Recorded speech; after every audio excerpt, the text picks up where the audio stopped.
Hello, everyone.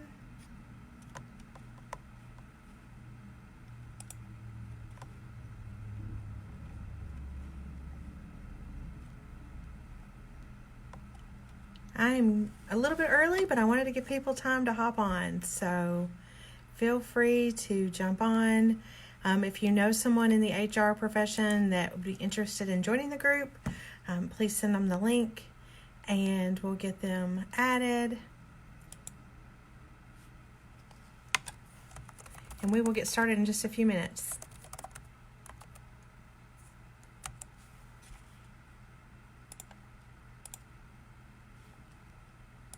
Trying to keep all my windows open here so I know what's going on.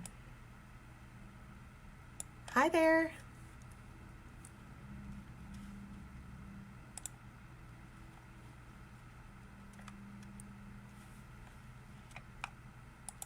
Hey Karen, I'm glad you could join us. Okay. And I'm going to try to keep looking up here, so just everybody knows I've got questions down below me, but we wanted to be able to try to do this as efficiently as possible, so I'm hanging out in the office today. All right, we'll give it about another minute and we'll get started. If you've thought of any questions or haven't thought of something, or you think of something we're going through it, please feel free to post it. The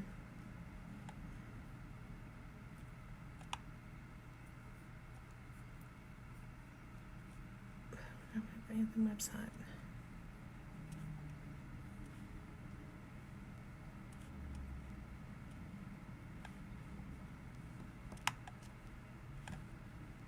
So we've got a few questions that have already been submitted, so I'll make sure I answer those.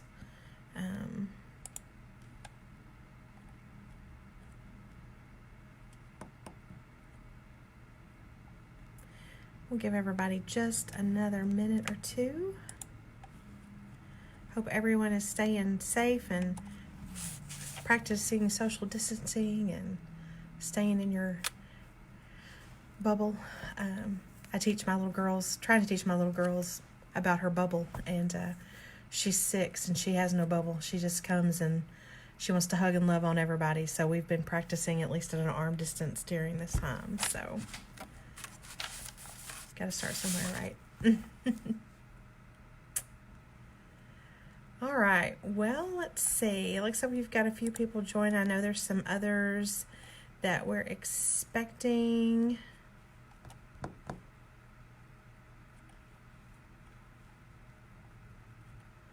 Again, feel free to drop questions as we go in the chat. We'll answer those, and if I don't know the answer, we will get to those as quickly as possible, or we will definitely follow up the whole talk with a Q&A at the end. So, hey Marcy, good to see you on here. Hope you're doing well.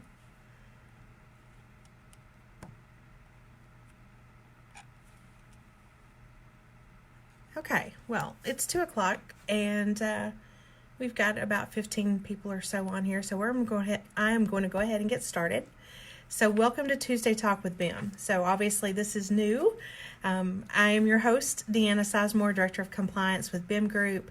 I am happy to be here today and be able to reach out to our clients and friends to hopefully answer questions that you have in regards to compliance and health and welfare plans.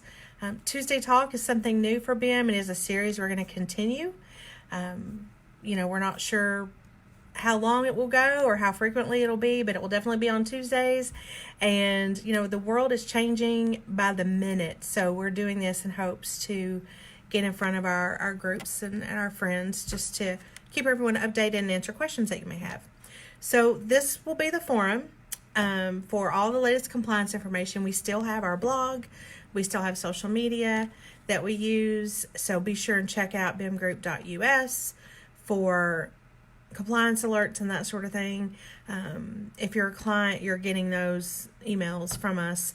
And I'm going to open these talks with just a little blip about kind of what's going on at the moment. And definitely want it to be a discussion, want it to be a Q&A. There's no stupid questions, because let me tell you, this day and age, what we knew on Friday is different from what we do on Monday morning. What we knew on Monday morning is different from what we know right now. So hang in there. I'm sure you've got questions about COVID-19. That's the top of mind for everyone, whether that's a reduction in staff or even maybe closing your business, or how do you keep things afloat if you're an under 50 group. So hopefully we can address some of those questions today, and as it relates to the health and welfare plans. But before we kick off, I just want to get started and kind of level set where we are. Hello, I see a bunch of my friends jumping on: Carrie, Anna, Rachel, Deanna. It's good to see you guys here. So again, feel free to ask questions as we go. But before we kick off, like I said, I want us to level set. Where we are today is all non-essential businesses are closed. Essential businesses can stay open. And I know that for a lot of our clients and friends, that means reduction in workforce or reduction of complete workforce. And I know there's probably a lot of questions. We want to address those as best we can. We want to be able to provide the information as quickly and as possibly and accurate as we can. Just trying to stay on top of it. It's been a challenge, but I think we have our arms around it, and we're here for you to help you in any way we can. So non-essential businesses are closed. We have a new act, the Families First Coronavirus Recovery Act, where we have expanded family medical leave and paid sick leave. There are some exceptions to employers under 50 if that's going to cause a problem in keeping the business open. And again, we've got high level regulations on a lot of this stuff and don't have a lot of direction. So again, we're going to get through it as best we can. The other thing would be, the question I'm seeing is, how do we protect our employees? How do we continue to offer them benefits? What is Anthem doing? What is Humana doing? What is United Healthcare doing? So I'm going to jump right into questions because Miss Jan Kane has given us a question. Do you have any information relating to aid from insurance companies to employees who have been laid off of companies who contribute to their plans for COVID-19? So I'm going to answer this in a general statement. The insurance company is not necessarily providing aid, and at this moment, and this could change in an hour, it's the employer can offset COBRA premiums and that sort of thing for the employee. So the insurance companies are saying, and I'm going to say this for Anthem, Humana, and United Healthcare, and I'm going to speak at a fully insured level. Most of it applies for a self-funded level. The only caveat would be is if you have a stop-loss carrier that is not Anthem, United, or Humana, and that needs to be a side conversation so that we make sure and get you the correct information. If your carrier, fully insured, Humana, United, Anthem, they are maintaining benefits regardless of hours worked through May 31st, and they will keep the benefits going as long as the premium billed is paid. How that premium bill is paid, if that's you, the employer, paying it and getting your employees to pay their share, or the employer subsidizing some of that, or if you've had to lay off employees or furlough employees and you've offered them COBRA, you do have the opportunity to pay part of their COBRA premium, and we can deep dive into that a little bit. But as it relates right now, the insurance company is not offering any assistance to employees. I will also say this: if you have an employees where you have laid them off or reduced hours, they may be eligible for state Medicaid, depending on income, especially if it's a single parent home, or if it's a couple family where both husband and spouse have been laid off or hours reduced. So that is an option. Again, if you're terminating coverage, you're going to want to offer COBRA, but they don't have to take COBRA. They can look at Medicaid. And I do know the state is working to expedite those requests and try to get those taken care of as quickly as possible. So that's a great question to start. We also had a question about the COVID testing and how it's covered. So anything related, again, Anthem, Humana, United, to COVID testing, the doctor's office visit, the lab work, all that, is covered at no copay. no deductible, even if it's a high deductible health plan. If the COVID testing results in a diagnosis and then you're admitted to the hospital, the regular benefits apply. And I think that question came from Christina Reisner at AGC. So outside of the testing, the treatment itself is not covered at no copay. It's covered at your regular benefit, deductible and coinsurance. Again, that could change. So be patient with that. We could see something different. I know there's several bills being discussed and reviewed and kicked back, as we all have seen in the news in the past 24 hours. Something could change. And the other thing I wanted to mention is if you're an employer who is under 50, you are subject to the new emergency paid family and medical leave and emergency paid sick leave. However, as I mentioned on the onset, if you're under 50 and that's going to cause a viability of business issue, you can be exempt from it. How do you get exempt from it? That we don't know yet. We expect a whole lot more regulations to come out this week. Unfortunately, when these acts are passed, we don't have all the departments weighing in on the how-to. So we're doing it based on what we know. I will tell you, if you're using the emergency family and medical leave, you can use the current Family Medical Leave Act forms that are available. You can use that same process for collecting premiums for those employees. And then you can also take advantage of that now. The act is not supposed to be effective until 15 days after it was signed, which would be April 2nd. However, we have spoken with our counsel and they are advising their clients as well as us to advise our clients. Go ahead and take advantage of that now. The way you do that for family medical leave, this emergency family medical leave, is you go ahead, you put the employee on leave, pay them, and then when you file your quarterly payroll taxes, you just take out up to the max amounts from your quarterly payroll taxes what you paid into that employee. Obviously, you could take advantage of that from this past Friday through March 31st for the first quarter, and then the April 1st period would be for your second quarter filing.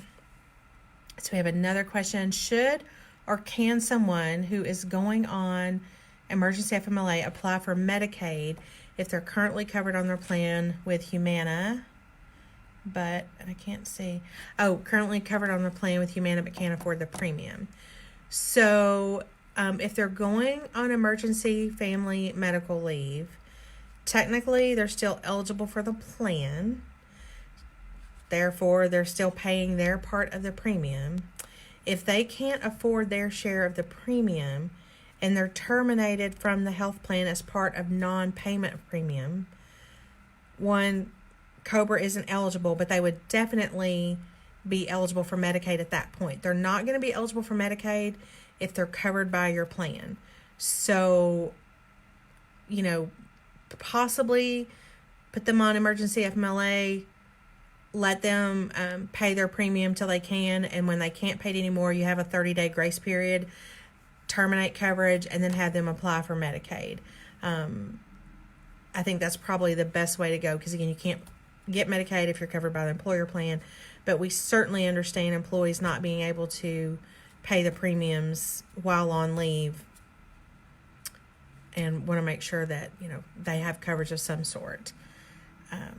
So if an employee uses Live Health Anthem online and they're not diagnosed with COVID-19, or come to find out they do not have symptoms of COVID-19, will that visit still be free of charge, or will they then take the payment information after the call? That is a great question, Becky. I'm going to have to look that up. I don't know that I know that on the Live Health. I know that we've got a lot of information as it relates to the COVID testing and diagnosis, but I haven't seen as if you go through the process and not confirmed, will it be covered or not. So I will get the answer to that, and we will get back to you for sure. Like I said, we will post a Q&A from this Facebook Live in the Tuesday Talk with BIM group. We'll also make it available to your account executive so they can share with you if they need to. If FMLA is FMLA only available when we are open, but the employee cannot work due to illness or childcare? At the moment, we are mostly closed. So would employees be able to qualify for FMLA since now we're technically closed? That is a great question. So let me look real quick. I think that when you say mostly closed, Marcy, do you have anybody working? I think if you still have employees working, you can go ahead and apply for it, but I'm going to double check. And, there's partial pay available for that after 10 days. I want to make sure the employee's unable to work or telework due to school or childcare closures. So, and we're all in that boat, right now. I've got the same situation going with my kiddos with no school and no daycare. I'm just double checking here. Must be available. Yep. So I would think if you've got a couple of employees working, or at least one employee working, you can still go ahead and do that. Again, I will confirm clinical teams and membership. Yep. I would say yes, Marcy, because you still have employees. If the whole workforce was laid off, I would definitely want to look into that. But I'm still going to double check just because I want to make sure there's not an option for these employees to work from home. There's not an option for them to come to work, even if they had childcare, they still can't come to work. Correct.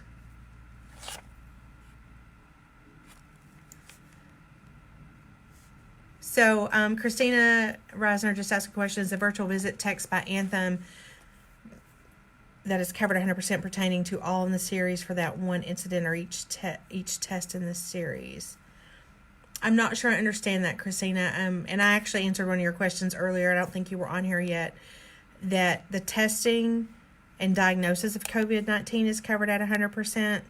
The treatment of COVID-19 after hospitalization, that sort of thing, would be subject to copays, deductibles, coinsurance. Marcy, thank you for clarifying that. We will definitely get back to you on that. I just want to confirm that I haven't missed something. The law was pretty thick and I didn't get all the way through it. So I want to make sure we answer that correctly. So, Christina, if you could clarify your question, I'd be happy to answer that.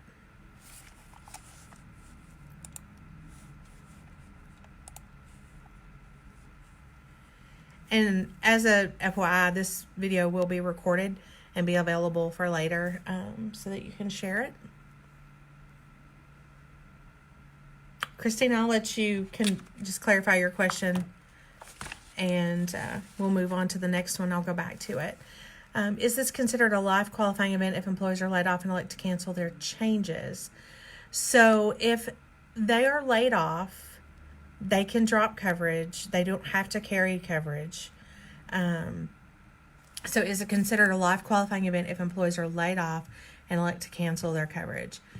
They can cancel their coverage. Your Section 125 plan document should have a provision that allows for change of coverage due to reduction in hours. That's pretty standard. If it's not in there, let's have a conversation. Always check your plan document about the qualifying event, the who, what, if, and when, and where. So again, it's pretty standard. I wouldn't know why I would not be in there. So we have 2 employees who might want emergency FMLA but aren't 100% sure yet. We're shut down but still have employees working. I'm confused as to when I need to apply for them or start the process. Okay, so Jan, I'm going to go back to the question of you're mostly shut down, so these folks aren't working, and I'm just going to confirm with our council that it would apply to those when you're shut down and you can't work regardless. So if they are eligible for it, you could apply for them now, basically. effective the 20th of March, which was last Friday, when the regulation came out. You can start the FMLA then. However, there is a 10-day waiting period. So, they get that partial payment after 10 days if they're unable to work or telework. So we will confirm that. There's a lot on the FMLA expansion. It is a refundable tax credit. You can apply for that as you pay it out at the end of the quarter. So as soon as we get clarity on if you're closed down and can't work, are they still eligible for it? So anyone, let's see, Carrie, to confirm, anyone who qualifies for FMLA expansion also qualifies for paid sick leave. Well, it depends. The paid sick leave is if they have to care for a family member that's under order to quarantine or self-isolate, or if they have a child whose school or child care facility is closed due to the coronavirus or COVID-19. And then the FMLA is partial paid after the employee is able to work to telework due to school or child care closures. So it could apply to both. Carrie, I wouldn't see where it wouldn't. I mean, I think the problem is going to be how you pay that out, making sure you're not double paying somebody. So that's a great question. Let's see if I had anything. Let me look at my thing real quick. So let's see. Is this considered a lot of cramping and composer a lot off? And let's cancel their changes. So if they are, they can drop coverage if I don't want it. Okay. Is this considered a lot of cramping and a composer light off? And let's cancel their changes. So if they write off, they can drop coverage. I don't have to carry coverage.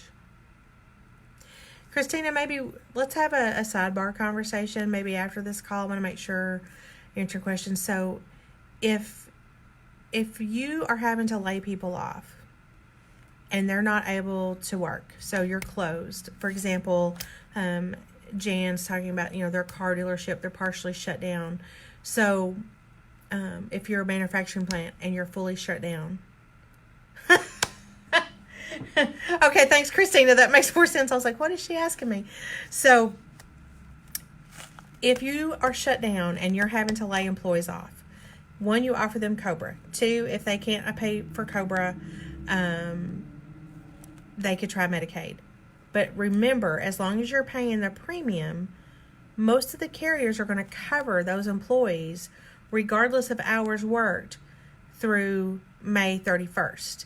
I think maybe the question might be, and this is a good question to research, at least if you could capture this, if you have a carrier, a Humana, an Anthem United, who is being lenient on hours worked and keeping your coverage in place as long as you pay premium through May 31st, and you as an employer decide we don't want to pay for coverage through May 31st and we're going to stop paying premium, what happens then? Is that a COBRA qualifying event? And individuals are eligible for COBRA Medicaid, possibly? Or do they have to maintain coverage and you have to continue? I will say this. I did read if you stop paying premium and it's on the whole group, your group terminates and you have to apply for new coverage. And that could be an underwriting issue. So I will get some clarity around that and tighten up that answer and put that in the FAQ just to find out if you have to shut down and can't afford to continue coverage and you stop paying premiums for those people, then what? So that's a great question. And Jan, I think your question goes back to Marcy's about if you are shut down and they can't work, are they still eligible for FMLA? I want to double check that answer and get back to you on that. Sorry, I don't have a specific answer on that right away. Great questions. Keep them coming. Just going to look real quick. We don't have any state specifics on the COVID testing right now. I did find that the treatment of COVID testing falls under essential health benefits, so that has to be offered. But again, it does not have to be offered at 100% 100%, no copay, no coinsurance. It's just the testing has to be offered and no copay, no coinsurance.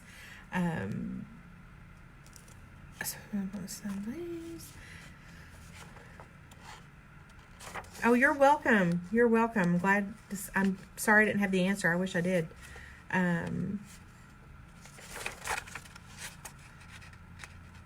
I do know if you have an FMLA administrator that a lot of the FMLA administrators are jumping on board to help with the emergency FMLA. So that's something you may want to look into. If you don't have an FMLA administrator, obviously you're going to take care of that yourself. If you're under 50, you've never had to deal with FMLA before, and you think you can continue to offer the emergency family medical leave and you don't know where to start, we will include a link in our Q&A of the DOL website, and it's actually the Wage and Labor Division, how to pull the FMLA forms, your fitness for duty, your fitness certification, your FMLA notifications, and then obviously if you have any questions, I'm available for that. So maybe next Tuesday we'll talk about FMLA administration. Might be a good question, good follow-up Tuesday talk based on the questions we've had related to it today.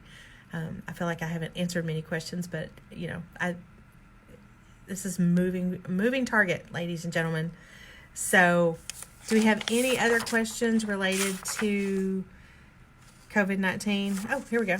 So an employee wants to know if the virtual visit that's free covers the whole series pertaining to the original question, or is it just the test in the series that there's a $19 charge? Thanks, Jan. Okay, so to answer Christina's question, the COVID testing at 100%, it's only for the testing and the diagnosis that's covered at 100%. So anything related to the testing, office visit, test, diagnosis, you've gone to the office and they've sent it to the lab, etc., that's covered at 100%. They confirm you have COVID-19 and send you to the hospital. That is deductible, copay, coinsurance. Comment on FMLA that would be great next week, so maybe we'll look into that. For clarification, can our employees elect to cancel their benefits for April? So, Marcy, that's the one thing I want to double check on, because if you've reduced hours and they can't afford to pay their part of the premium, there's a couple of things you can do. They can drop it, again, if your Section 125 says they can, or I have read that some employers are making repayment agreements. I don't know if that's something you want to think about. That would obviously be an individual employer situation. So employee wants to drop because their hours have been reduced. You bring them back full time under the ACA. If you're over 50 and it's been less than 13 weeks, they go back on as though they never left. You know, the situation I think is going to be different per each employer and how they want to cover it. So if you want to talk about that a little bit more in detail, Marcy, I'm more than happy to dive a little deeper into that, because again, I think that could get a little sideways depending on what the employer wanted. So again, Section 125 plan probably has a provision that says they can drop coverage, but before they all drop, let's just maybe talk through the scenarios you want to go. Karen with Lindsay Wilson, any guidance on student workers? Do they count in the number of employees? And if so, do we have to pay them? If so, how do we determine the hours? That is a great question, and I have no idea. So we're going to get back to you on that. I'm assuming, Karen, if you could clarify, the student workers are paid by the college and they're getting a W-2 at the end of the year. Are they getting a 1099? Are they offered benefits, or are you just speaking in terms of the emergency FMLA and emergency paid sick leave? That is a great question. So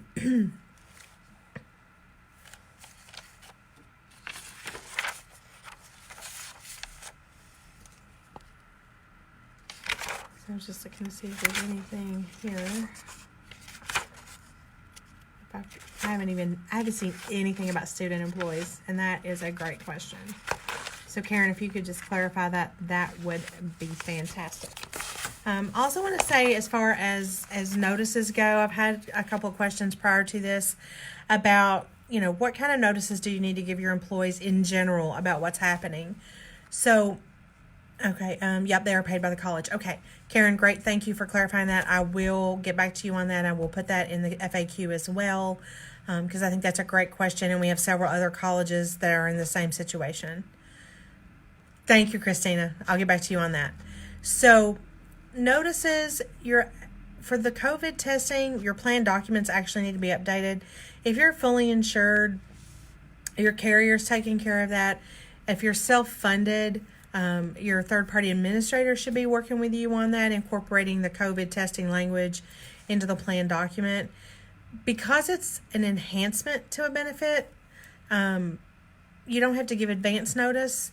The other part of that is continuing the eligibility through May 31st, regardless of hours worked. That's also technically an amendment, but again, it's an enhancement. So anytime you have a change in benefits, if it's a reduction or if it's a material change, it's supposed to be a 60 days in advance notice. These material changes are enhancements, and we have confirmed that you can do it post-plan year, up to 210 days. We obviously don't want to wait that long. So if you're self-funded, you're probably going to be seeing some information from your third-party administrator, updating that document. If you're fully insured, it's going to be in your carrier certificate booklets at some point. I'm not sure how quickly they're going to do that. The Department of Insurance is running on a skeleton crew as well. All those things have to go through the Department of Insurance, so it could take time. Thank you, Karen. I see your comment about them not receiving benefits, but that FMLA and paid leave could still apply. So just be aware, there's not any real notice you have to give at this point. If you are a manufacturing firm or a large company that is doing a mass layoff, there may be a potential for the WARN Act, WARN. There are some notices that revolve around that. I have not seen anything come out regarding how that's going to change with the COVID pandemic that we have, but we can't meet the WARN Act definitions of they requires like a 60-day notice to the union if you've got a union, and there's some other things there. So just keep in mind, if you're laying off your whole workforce or a large majority, let's just have a conversation. You also may want to seek legal counsel when it comes to the WARN Act, because that's more of an HR level situation, but I can give you the high level of it. We want to make sure that, we're doing everything we can to help you all stay in compliance with the health and welfare benefits. I'm going to say one more thing. I'm going to ask for any final questions before we close this today, because I know you all are really busy and getting things done for your employees that are working. If you're going to continue coverage, the medical, we have a pretty clear picture on who's continuing coverage and who's not. We know Anthem, Humana, and United are extending coverage. This does not necessarily mean your dental, vision, life, and disability coverages are being extended. So those are all things you want to check on with your account executive or your account manager to see, how certain carriers are handling. I do know Delta Dental is extending the leniency on eligibility. I've seen some of the life insurance carriers do it as well, but you just want to make sure that you're not thinking just medical or just medical and pharmacy or medical and stop loss. You want to include all of your benefits that you offer. So, do we have any more questions? This has been a great discussion. I'm excited about some of the questions we've got, because I'm going to get to find out some new information. We will publish the FAQs, as I said. We will also post the recording of this Facebook Live and hopefully be able to address all of the questions that have been asked. And if you think of something afterwards, please feel free to email your account executive or account manager. They will get that information to me. Or you can also email info@bimgroup.us. Oh, you're welcome. Thank you all. I appreciate you all being here and asking questions. I was fully prepared for no questions. So you guys kept it going with a lot of questions, and we really appreciate that. So I will wait just a moment, and if there's no questions, you guys get back to your day. Stay healthy, practice social distancing, and I'm sure we will talk again soon. Have a good afternoon.